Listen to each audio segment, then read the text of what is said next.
नमस्कार, आप सभी का बहुत-बहुत स्वागत है। 16 संस्कार की श्रृंखला में 14वें संस्कार यानी कि विवाह संस्कार के ऊपर कल चर्चा की गई। कर्म पद्धति के ऊपर आदरणीय धर्माधिकारी पंडित श्री विष्णु राजौरिया जी ने कल हमें कर्म पक्ष से लाभान्वित किया हमें। आज जैसे कि कल कुछ प्रश्न उठे, तो उन प्रश्नों के ऊपर आज हम चर्चा करेंगे और हमारे साथ इस चर्चा में बड़ी ज़िम्मेदारी के साथ पार्टिसिपेट करेंगे आदरणीय राकेश चतुर्वेदी जी, जो कि ब्राह्मण एकता अस्मिता सहयोग संस्कार मंच के अध्यक्ष हैं और साथ के साथ सर्व समाज को लेकर के एक नई मुहिम एक तरीके से उन्होंने शुरू कर दी है कि आज के समाज में हम जिस चीज़ को संस्कार मानते हैं, जिन चीज़ों को हम अपनी परंपरा मानते हैं, वो असल में हमारी परंपरा है या उसमें कुछ कुरीतियाँ भी हैं जिसको हमने बाद में ओढ़ लिया है। क्या उन्हें साफ करने की आवश्यकता है? क्या सर्व समाज एकत्रित होकर के नए तौर तरीके से आगे बढ़ सकता है? इन बातों को ध्यान में रखते हुए हमने एक तरीके से 16 संस्कारों से शुरुआत की। विवाह को लेकर के कुछ प्रश्न उठे हैं। प्रश्न में एक प्रश्न तो बहुत महत्वपूर्ण ये है कि जैसे कल गुरुजी ने ही बताया कि एक समय ऐसा आता है कि शादी के समय ही वर और वधू एक दूसरे को पहली बार देखते हैं। लेकिन जब हम अपने प्राचीन ग्रंथों को पढ़ते हैं तो हमें पता चलता है कि चाहे वो भगवान श्री रामचंद्र जी का विवाह हो या महाभारत में भी कई प्रसंग ऐसे दिखते हैं जहाँ पे हमें स्वयंवर का कॉन्सेप्ट दिखाई पड़ता है, जिससे कि ऐसे लगता है कि कन्या पक्ष को बहुत सारा अवसर उपलब्ध था कि वो न सिर्फ अपना वर खुद चुने, बल्कि उसको देखे सुने और उसके पराक्रम के बारे में सिर्फ सुनकर निर्णय ना ले, वो प्रत्यक्ष दर्शन भी करे। स्वयंवर में इस तरीके के कार्यक्रम भी आयोजित हुए किए जाते थे कि जिसमें वर पक्ष पराक्रम करे और उसमें से विजेता के साथ विवाह तय किया जाता था। तो वर वधू विवाह से पहले एक दूसरे को ना देखें, ऐसे में विवाह ज्यादा सक्सेसफुल होगा या जैसे श्री रामचंद्र जी का विवाह हुआ था स्वयंवर प्रक्रिया से, आज के समय में वो ज्यादा सूटेबल है? इस प्रश्न को अगर कोई आज एक 25 वर्ष का युवक या युवती पूछे तो समाज में बड़े होने के नाते से गुरुजी और राकेश भाई आपके सामने ये प्रश्न है कि आज और भविष्य को देखते हुए हमारा उत्तर क्या होना चाहिए? गुरुजी पहले आपसे। देखिए, आवाज ठीक आ रही? First class. सबसे प्राचीन परंपरा तो ये थी कि जब तक कन्या या कन्या पक्ष किसी भी वर के प्रस्ताव को स्वीकार ना कर ले, तब तक विवाह नहीं हो संपन्न सकता। नहीं हो सकता। बहुत सही। मतलब कन्या पक्ष पर किसी का भी ये अधिकार नहीं था कि दबाव से वो विवाह उपरोक्त विवाह को कर सके। जैसा महाभारत में आपने देखा भी होगा, और मतलब चलचित्र के माध्यम से या उसकी रामायण। कथानक को पढ़ा होगा कि भीष्म पितामह ने जब तीनों बहनों का स्वयंवर करने के लिए अपने मतलब परिवार के युवाओं से स्वयंवर करने के लिए जब गए, तो वहां पर उनको विजय प्राप्त करके लाए थे। लेकिन मार्ग में उन्हीं तीन बहनों में से एक बहन ने कहा कि मेरे मन में तो पहले से ही साल्व नरेश बसे हुए हैं। तो उन्होंने उसी समय उनको मुक्त कर दिया था कि बिल्कुल, और उनको ससम्मान साल्व नरेश के यहाँ पहुंचा दिया था। बाद में फिर वो, हालांकि साल्व ने उनको स्वीकार नहीं किया, वो एक बात विषय अलग है, लेकिन सम्मान किया गया, नारी का सम्मान किया गया। तब सबसे प्रथम था पहले जो यत्र नारी पूज्यन्ते तत्र रमन्ते देवता। इस सूक्ति पर हमारे यहाँ पूरे विश्वास के साथ काम किया जाता था।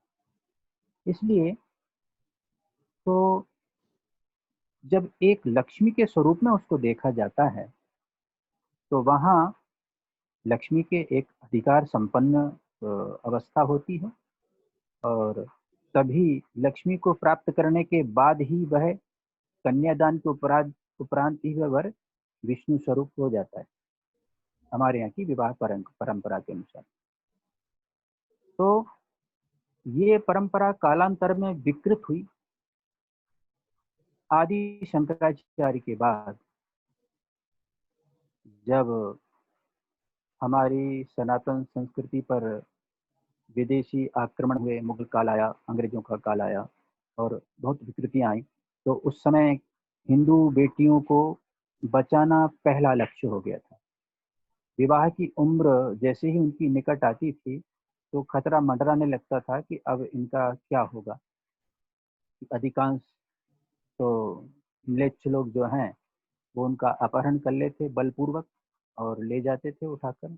जैसा कि अभी आपको जहाँ भी उनका बाहुल्य है वो देखने में आ रहा है, अन्य जातियों की बच्चियों को वो बलपूर्वक ले जाते हैं। पाकिस्तान से तो अब अभी भी हर हाँ, हफ्ते बलपूर्वक कोई ना कोई खबर 15-16 आती है। साल की बेटी वहाँ बचना बहुत कठिन है वहाँ पर।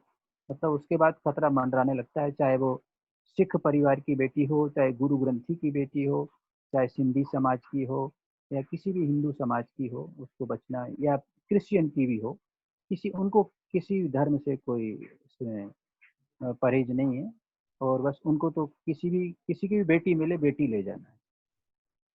सबसे प्रायोरिटी ये रहती है कि दूसरे धर्म की मिले तो उसको प्रायोरिटी देते हैं वो, बाद में भले ही वो 3 शादी और कर लें। तो वो तो एक विषय है, वो तो ज्वलंत समस्या है, उसका परमात्मा ही निराकरण करेंगे और हमारी संस्कृति के माध्यम से ही उसका निराकरण होगा। तो कहने का तात्पर्य ये है कि स्त्री को बहुत सम्मान की दृष्टि से देखा जाता। अब वर्तमान परिवेश में जब देश भी स्वतंत्र हो गया और समाज भी स्वतंत्रता का अनुभव करता है, तो विवाह की आयु में पहले की अपेक्षा अब अधिक वृद्धि दर अधिक हो गई है, मतलब अधिक परिपक्व आयु में विवाह संपन्न होते हैं। तो प्रेम विवाह, जिसको गंधर्व विवाह कहते हैं, वो जी तो प्राचीन काल से अपने यहाँ बिल्कुल प्रचलित है। बिल्कुल। तो उसमें तो कोई किसी प्रकार का गतिरोध नहीं है, उसको कोई रोक भी नहीं पाता है। तो प्रेम विवाह अनादिकाल से होते आ रहे हैं और आगे भी होंगे, भविष्य में भी होंगे। और उस पर तो पालकों को सहमति देना ही होती है, और जहाँ तक उनका बस चलता है, अगर कुछ गलत हो रहा है तो वो रोकने का प्रयास भी करते हैं, लेकिन प्रायः असफल हो जाते हैं, यदि वास्तविक प्रेम है तो। तो आपका जो मूल प्रश्न था कि वर और कन्या मंडप में पहली बार मिले, जी हाँ, तो ये परंपरा कैसे आई? जब ये ज्यादा खतरे हुए, तब पता नहीं लगने दिया जाता था कि किस कन्या का विवाह किस वर से हो रहा है। समाज में बारात गोपनीय ढंग से निकाली जाती थी, और सीधे विवाह में पहले इतने गाजे बाजे के साथ बारात निकलना भी कठिन हो गया था। हाँ सही बात है। और चुपचाप जब मंदिर में शिखर बनना कठिन हो गया था, जहाँ जहाँ मुगलों का साम्राज्य था, वहाँ मंदिरों में शिखर नए जो पुराने थे वो तो बचे नहीं, लेकिन नए का बनना बहुत मुश्किल हो गया था, क्योंकि मंदिर भी चुपचाप घरों के अंदर बनाए जाने लगे थे, और मंदिर और घर में कोई फर्क नहीं रह गया था। कुछ दिन स्थिति ऐसी भी आई थी। तो इसी प्रकार विवाह में, जो कि प्रायः हमेशा दिन में होते थे, सूर्य के साक्षी में होते थे, वो फिर उसमें परिवर्तन आ गया, रात्रि में गुपचुप विवाह होने लगे। और सूर्योदय होने के पहले तो विदा होकर वधु अपने ससुराल में पहुंच जाया करती थी। ऐसी स्थितियां हो गई। जी। तो उस समय की परिस्थिति के अनुसार माता पिता जो निर्णय लेते थे, सोच समझ कर लेते थे, और उसमें भी वर कन्या के हितों को ध्यान में रखकर ही वो निर्णय लेते थे। और अभी भी कई पेरेंट्स ऐसे हैं जिनके बच्चे उनकी आज्ञा का पूरा पालन करते हैं। मतलब अब समाज में बहुत परिवर्तन हो गया है, बहुत आधुनिक समाज हो गया है। एजुकेशन का लेवल और रहन-सहन का स्तर, सभी में बहुत कुछ परिवर्तन आया है। सामाजिक रूप से बहुत व्यक्ति अ, अलग परिवेश में आ चुका है। बोल-चाल, खान-पान हर प्रकार की चीज़ें बदल चुकी हैं। तो इन परिस्थितियों में भी माता-पिता और वर-कन्या के बीच का जो सामंजस्य है, ये इसकी कभी भी गौणता नहीं हो सकती। इसको गौण नहीं समझा जा सकता कभी। इसका तो प्राधान्य हमेशा रहेगा। नहीं, लेकिन गुरुजी मैं आपको यहाँ रोकना चाहूँगा। प्रश्न यहाँ ये है ही नहीं कि माता-पिता की उपयोगिता गौण है कि नहीं है, वो तो है ही, ये तो हुँ, मान्यता ही है। मैं आपका ध्यान आकर्षण करना चाहूँगा उस पक्ष की तरफ जहाँ अक्सर मैंने समाज में खुद अच्छे खासे लोगों, अच्छे खासे परिवार में ये चर्चा करते हुए देखा है विवाह को लेकर के कि भई वो कन्या ऐसी होनी चाहिए जो हर हालत में पति और सास-ससुर की बात माने ही, और ये कन्या जो है वो इतनी ज़्यादा पढ़ी-लिखी है, इतनी ज़्यादा सक्षम है कि शायद ये जो है विरोध कर सकती है। ये जो एक एक जो डर वर पक्ष में मैंने अक्सर देखा है, बहुत बार देखा है, इस डर, इस भय ने मुझे इतना चकित किया है। और आज कल कल के बाद आज मैं कुछ आंकड़े देख रहा था गुरुजी, पिछले 25 वर्षों से लगातार हर साल 10वीं बोर्ड का एग्ज़ाम हो, 12वीं बोर्ड का एग्ज़ाम हो, ग्रेजुएशन किसी भी विषय का एग्ज़ाम हो, एंट्रेंस एग्ज़ामिनेशन का आप किसी भी फ़ील्ड में बिल्कुल। देख लीजिए, कन्याओं का जो बाहुल्य, उनका बाहुल्य रहता है, उनका उनका परफ़ॉर्मेंस प्रतिशत ज़्यादा लड़कों रहता से कहीं ज़्यादा बेटर है, है। बेहतर है। और हाँ, हमने लगातार ये देखा है कि कन्या के खिलाफ शोषण, उसका उसके खिलाफ क्राइम, अपराध हुआ है, लेकिन हमने एक ऐसा इंस्टेंस नहीं सुना कि 5 लड़कियों ने मिल कर के एक अकेले लड़के के साथ शोषण किया हो। कभी अखबार में हमने ये नहीं सुना, कभी नहीं देखने को नहीं अब मिला। ये तो तो बहुत बहुत मुश्किल काम होता है, और ये तो बहुत ही तो अ, कहने का होता मतलब तो ये है, है, लेकिल बहुत अपवाद स्वरूप होता है, ऐसा बिल्कुल ही बोलूँगा। मतलब ये सुपर ही अपवाद है। तो हाँ, हाँ, कहने का अपवाद। मतलब ये है कि जिस तरीके से हमारी बच्चियाँ हर चीज़ में आगे बढ़ रही हैं, ऐसे में इन काबिल बच्चियों को मूर्ख ढोर लड़कों के साथ बाँध देना और इस शर्त पे कि तुम सुबह 5 बजे उठ जाओगी, नहा धो कर के चाय प्रस्तुत करोगी, फिर भोजन इत्यादि सब कुछ बना लेने के बाद अगर तुम सक्षम हो, सरकारी नौकरी में हो, तो तुम नौकरी भी करोगी, फिर वापस आकर के हाथ-पैर भी मलोगी घर परिवार के। और मतलब ये जो आशाएँ हैं, वर्तमान में ये सब संभव नहीं है। नहीं लेकिन ये आशाएँ हैं। हाँ, लेकिन ये आशाएँ अब और जो यही लोग फिर कह रहे हैं कि हमारे बच्चों में संस्कार नहीं है। हाँ, और हाँ, ये नहीं मुझे ये तो इतना गलत चकित करता है गुरुजी कि मैं आपको बता नहीं सकता हूँ। और जब जहाँ भी सुनता हूँ मैं अंदर से बिल्कुल ऐसे लगता है आग लग गई है बिल्कुल। अब लेकिन जो है समाज में बैठकर आप कुछ कह नहीं सकते हैं। मैं आपसे हाँ, आशा करूँगा कि आप इस पे कड़े शब्दों में कुछ ऐसा कहें कि भई ऐसे परिवार को, ऐसे आशा करने वाले लोगों के दिमाग में भी कुछ घुसे कि भाई हम भी गलत हो सकते हैं और हम गलत हैं यहाँ पे। देखिए, ताली हमेशा 2 हाथ से बजती है, और विवाह का समय जो विवाह होता है मतलब वर और कन्या में, तो दोनों पक्ष के माता-पिता हैं। दोनों पक्ष के माता-पिता की जो अपेक्षाएँ रहती हैं, उन अपेक्षाओं का सर्वथा अनुसरण करना कई बार संभव नहीं हो पाता है। तो माता पिता को भी वही अपेक्षाएं उनसे रखना चाहिए जो समयानुकूल हों और उनके दैनंदिनी जीवन को किसी प्रकार से ऐसा प्रभाव ना डालें जिसको दुष्प्रभाव कहते हैं। मतलब दाम्पत्य के ऊपर सुप्रभाव डालने वाली व्यवस्थाएं समाज को उन पालकों को अपनानी चाहिए। इस प्रकार की व्यवस्था अपनी ओर से कोई लक्ष्मण रेखा इस तरह की नहीं खींची जानी चाहिए जिससे उनके दाम्पत्य जीवन में या वर को परेशानी हो या कन्या को अपने जीवन दैनिक जीवन में परेशानी हो, कष्ट उठाना पड़े। ऐसा विवाह करने से क्या औचित्य रहेगा फिर? तो वो तो अपने जीवन को बहुत कष्टमय महसूस करेगी या करेगा।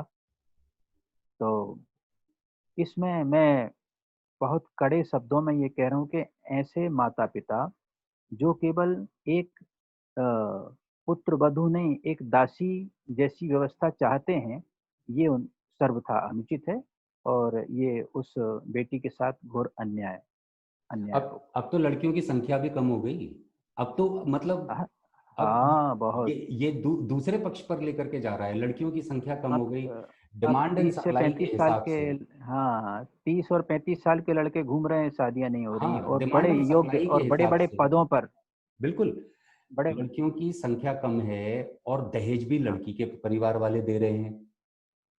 और जबकि दहेज शब्द का जो अर्थ है और हुँ। आज जो हमारे यहाँ प्रथा है दहेज के नाम पे, ये तो दहेज की प्रथा नहीं है, ये तो अंग्रेजी डाउरी की प्रथा है। तो यहाँ पे मैं आपसे एक वरिष्ठ होने के नाते एक प्रश्न की तरफ आपका ध्यान आकर्षण करना चाहूँगा कि क्यों आने वाले समय में ये नहीं हो कि लड़की पक्ष को दहेज मिलना शुरू हो जाए? कई जगह हो चुका है। कई जगह हो चुका है कि वहाँ पर देना पड़ता है तब विवाह संपन्न होता है। अभी मु मुझे ये भी लगता है परिस गुरुजी कि 80% विवाह जो ऑलरेडी हो चुके हैं, उसमें अगर लड़की पक्ष से पूछ लिया जाए कि अगर तेरे पास ऑप्शन हो तो जिससे तेरी शादी हुई है, क्या तू वो एक्सेप्ट करेगी? तो मैं आपको बता सकता हूँ कि वो रिजेक्ट कर देगी। और इसके बावजूद हम लोगों की किस्मत इतनी अच्छी है, बेटियाँ इतनी सरल हैं कि वो निभा रही हैं, मूर्खों को झेल रही हैं। हाँ, बिल्कुल, इसमें कोई नहीं। बेटियाँ बहुत सरल होती हैं और उनका प्रतिशत बहुत अधिक है जो कि हर प्रकार की परिस्थितियों में अपने परिवार का पूरा साथ निभाती हैं और भारी कष्टों को सहते हुए और भविष्य की तरफ देखते हुए वो सोचती हैं कि इतने साल बाद वो दिन ऐसा आएगा, उस समय कुछ ऐसा अच्छा होगा, उसकी आशा में बरसों गुजार देती हैं। और चूँकि हम पंडित के कार्य से जुड़े हुए हैं और ज्योतिष का कार्य भी करते हैं, तो हमारे पास नित्य नई समस्याएँ इस प्रकार की लेकर लोग आते हैं, बेटियाँ भी आती हैं, इस प्रकार की नवविवाहिताएँ आती हैं और कई बार तो जिनका विवाह हुए 8-8, 10-10 वर्ष हो गए और वो इस आशा में कि अब नहीं, अब कभी हमारे साथ अच्छा समय आएगा हमारे जीवन में, उस आशा में वो बराबर निरंतर अन्याय को सहन करती आती हैं और अपनी संतान का भी पालन-पोषण करती हैं और घर को भी पूरा ए टू ज़ेड काम सँभालती हैं और बाहर नौकरी भी करती हैं, घर भी चलाती हैं। ऐसी परिस्थितियाँ कई बेटियों के साथ होती है, तो मन बड़ा दुखी हो जाता है।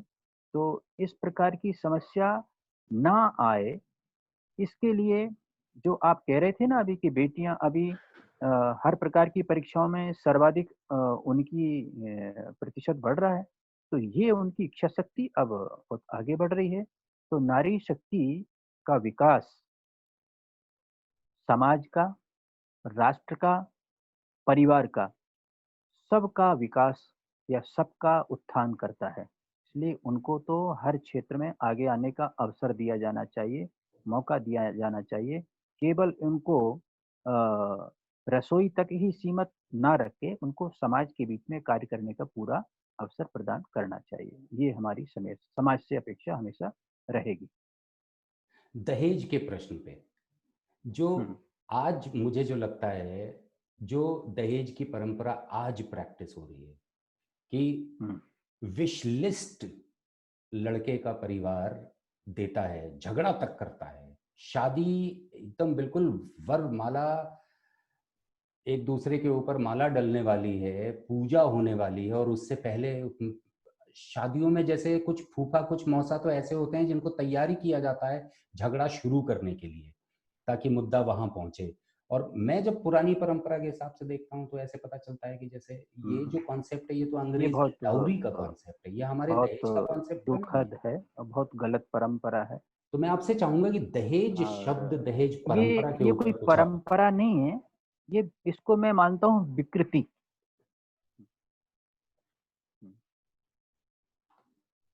जी नेटवर्क की कोई दिक्कत, थोड़ी सी दिक्कत आ रही थी, नहीं, मेरे ऐसा ख्याल से लगता है। अब एक देखिए मैसेज आया ये, कि 10 मिनट बचे हैं हमारे पास टोटल।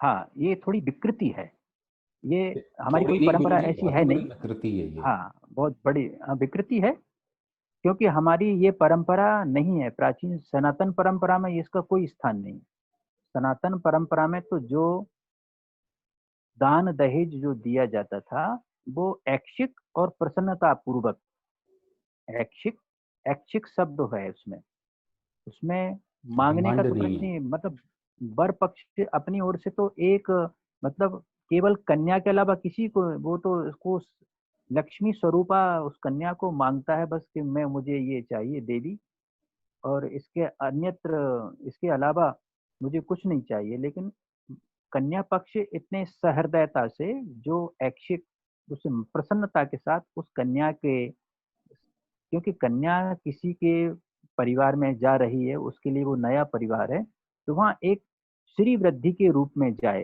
तो उस परिवार की श्री वृद्धि को देखते हुए इस कार्य को किया जाता था, ना कि वो कोई अ, मांग कर या जबरदस्ती लेकर, डिमांड अड़कर, इस तरह का। ये बहुत बड़ी विकृति है, तो ये तो समाज से हमेशा के लिए दूर होनी चाहिए, और इसका सभ्य समाज में तो कोई स्थान नहीं है।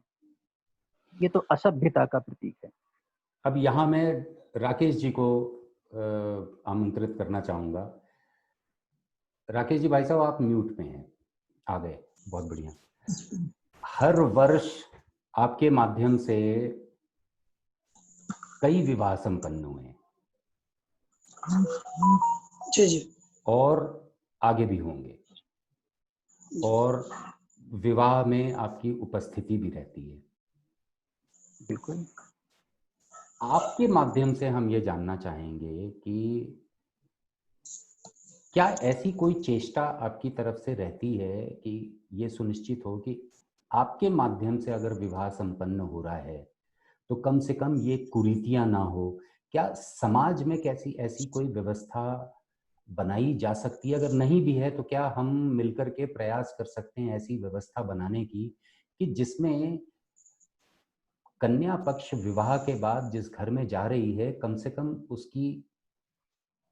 उसके सम्मान का हनन ना हो, ए बी उसके पिता बर्बाद ना हो जाएं दहेज के नाम पर और जीवन भर उलाहना फिर भी सुनते रहें।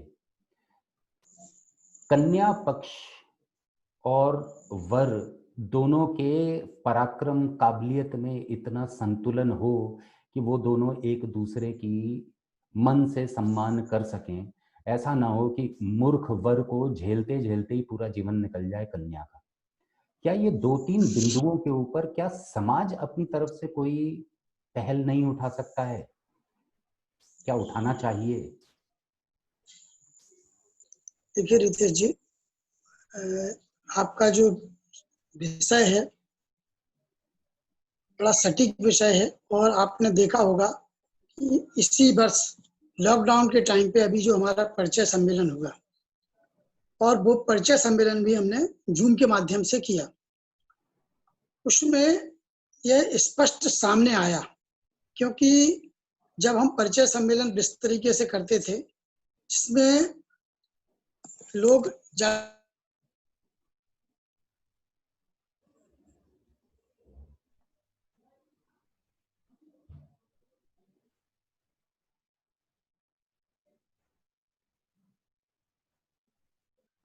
मेरे ख्याल से सम्मेलन को किया।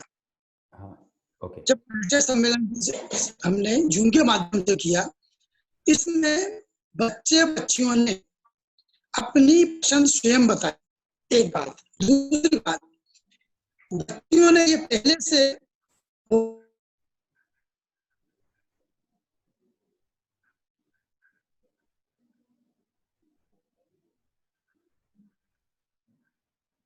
नेट की प्रॉब्लम थोड़ी सी आ रही है ऐसा लगता है। ये इंटरनेट कंपनियों के खिलाफ एक कंप्लेंट है कि मतलब अपना दाम वो पूरा लेते हैं लेकिन सर्विसेज वो पूरा नहीं दे पाते हैं। हाँ हाँ, वो मतलब बताते 5G 4G है मगर चलता हाँ, 2G है। पता नहीं वो 2G भी चल रहा है कि नहीं। ये भी हाँ, एक बहुत बड़ा प्रश्न है। हाँ, हाँ। लेकिन गुरुजी मुझे लगता है कि इसमें समाज को, क्योंकि परिवार अकेले कुछ नहीं कर पाता है इसमें, वो ये परंपरा से कोई व्यक्ति कोई परिवार कैसे लड़े अगर समाज देखिए, भी साथ में ना विवाह, हो। हाँ विवाह एक ऐसा कार्य है, ये केवल परिवारों का तक सीमित नहीं है, ये बड़ा सामाजिक कार्य होता है हाँ, और एक समाज का सामाजिक यूनिट है। अनुष्ठान, बिल्कुल। समाज का अनुष्ठान है, ये सामाजिक अनुष्ठान है। इसमें समाज का दायित्व है कि वह इस प्रकार की विकृतियों को होने से रोके और उनका प्रत्यक्ष प्रत्यक्ष रूप से तुरंत निराकरण करे। जब प्रत्यक्ष रूप से होने लगेगा तो किसी की मजाल है, हिम्मत है कि वो दोबारा गलती करे। आप देखिए, अगर कहीं ऐसी गलती हो रही हो और कुछ दबाव बनाया जा रहा है कि भाई बरमाला तो तभी होगी जब 2 पेटी आ जाएगी, बिल्कुल। ठीक है, इस प्रकार की घटनाएं घटित होती हैं। बिल्कुल। और उस मौके पर समाज यदि खड़ा हो जाए कि ये तो संभव नहीं है, जाओ अपनी बारात वापस ले जाओ, ले जाओ। बिल्कुल। हाँ वापस ले जाओ। बारात और वापस लेकर जाना तो फिर ये लड़की या, पक्ष का या, प्रॉब्लम या, नहीं है, ये लड़के पक्ष का प्रॉब्लम है। इसको सुनिश्चित कर दे अगर हाँ, समाज तो बहुत बड़ी बात हो जाए। अरे बहुत बड़ी बात हो जाएगी। और ऐसा घटित हो चुका है, ऐसा घटित हो चुका है, तो फिर उसको शादी, अपने बेटे की शादी करने के लाले पड़ गए और उस बेटी की शादी उसी मुहूर्त में हो गई, उसी दिन हो गई, दूसरे योग वर से हो गई। तो समाज अगर चाह ले, उस समय समाज ने ही हस्तक्षेप किया था क्योंकि कन्या के पिता की स्थिति इतनी विकट हो गई थी कि वो कुछ निशब्द हो गए थे, मतलब कुछ बोल भी नहीं पा रहे थे, निशब्द हो गए थे क्योंकि सब कुछ अचानक घटित हुआ था। और लेकिन समाज के जब वरिष्ठ लोग आए, उसमें मैं भी शामिल था और मेरे से और कई बुजुर्ग और बड़े ज्ञानी पुरुष भी शामिल थे। तो उन्होंने तुरंत निर्णय लिया और कहा कि भाई ऐसे घर में हमारी बेटी को नहीं दिया जा सकता। तो भारत वापस लौट गई। जी। और फिर कई उन्होंने निहोरे किए, बहुत क्षमा याचना की, लेकिन फिर उसको स्वीकार नहीं किया गया। वो दंड बड़ा अनिवार्य था। तो उस का प्रभाव ये पड़ा कि उस परिवार से संबंधित उनके रिश्तेदार जो भी आए थे, उनको जीवन में, जीवन भर के लिए सबक मिल गया। दोनों पक्षों में जो हजारों लोग थे, उन सबको सबक मिल गया। तो वो जीवन में कभी ऐसी घटना नहीं दोहराएंगे। तो जी। ये समाज का कठोर संदेश जाना चाहिए। बिल्कुल। तो तो ये भी समाज की जिम्मेदारी है। जी, तो अब हमारे पास समय बिल्कुल कम बचा है। ये विषय ऐसा है कि इसके इसके और वीडियोस हाँ, हमें 1-2 डाल एपिसोड और होंगे इसके। होंगे इस जी, पे। तो अब हमारे पास समय बिल्कुल भी नहीं बचा हुआ है। कल हम जी, फिर जी, से इस विषय को आगे उठाएंगे और बिल्कुल। सामाजिक पक्ष राकेश जी भाई साहब के माध्यम से कल हम इस पे ज़रूर लेंगे। हाँ, बिल्कुल सुनेंगे, और बिल्कुल सुनेंगे। दहेज के अलावा और जो विषय विवाह से जुड़े हुए हैं, अब जब मौका मिला है तो अब इस गुत्थी को सुलझाने की चेष्टा अभी करी। विवाह के संस्कार के दौरान होने वाली बहुत सारी चीजें अभी बाकी हैं जिन पर अपना वक्तव्य होना है अभी, बिल्कुल, तो वो बिल्कुल, पूरा करना है, तो उस बिल्कुल। पर तो चर्चा करेंगे। अ, ये भी एक बहुत आवश्यक विषय है जिस पर हम अभी चर्चा कर रहे हैं। जी, तो ज़रूर। क्योंकि ये समाज के बीच में इसका जाना बहुत आवश्यक है और समाज को इस प्रकार के चीज़ों से मुक्त करना है अपना लक्ष्य, कि जो भविष्य में कभी उनको जो दिक्कत ना सनातन हो। संस्कृति है वही जीवंत हो। हाँ, हाँ, वही सनातन जीवंत हो। संस्कृति कम से कम बदनाम ना हो, हमारा लक्ष्य हाँ, यही है। तो समय को ध्यान में रखते हुए आज हम यहीं कंक्लूड करेंगे। आप सब लोगों का बहुत-बहुत धन्यवाद। इस प्रश्न को यहीं से उठाएँगे कल फिर से। बिल्कुल, बिल्कुल। नमस्कार। नमस्कार।